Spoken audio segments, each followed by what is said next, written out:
যোৱা কেইদিনমান আগতে ৰাজ্যৰ ৮৬,০০০ নিবনুৱা যুৱক যুৱতীক এটকাও খৰচ নোহোৱাকৈ আমি দিয়া কৰ্ম সংস্থাপনে আমাৰ চৰকাৰৰ দুৰ্নীতি বিৰোধী সংগ্ৰামখনক আকৌ এবাৰ প্ৰতীয়মান কৰিছে।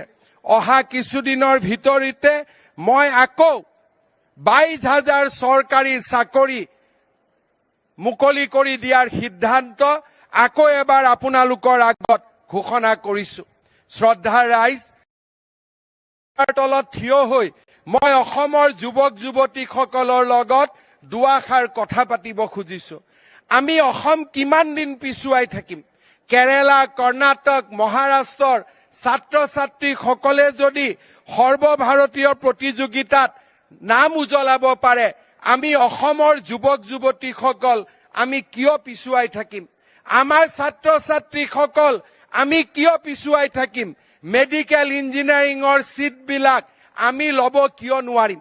আমি কিয় নিজকে দ্বিতীয় শ্ৰেণীৰ বা মেৰিটৰ ক্ষেত্ৰত আমি IAS IPS চাকৰিবিলাকলৈকে আমি কিয় যাব নোৱাৰিম? আমি কিয় নিজকে দুৰ্বল বুলি ভাবিম?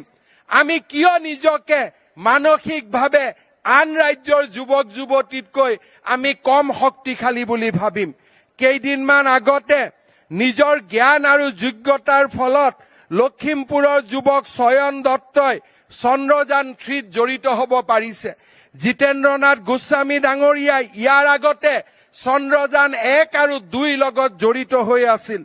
অৰ্থাৎ আজি যদি আমি অলপো প্ৰচেষ্টা কৰো, আমাৰ যুৱক যুৱতীসকলে সমগ্ৰ দেশৰ ভিতৰতে নিজৰ নাম উজ্বলাই তুলিব পাৰিব।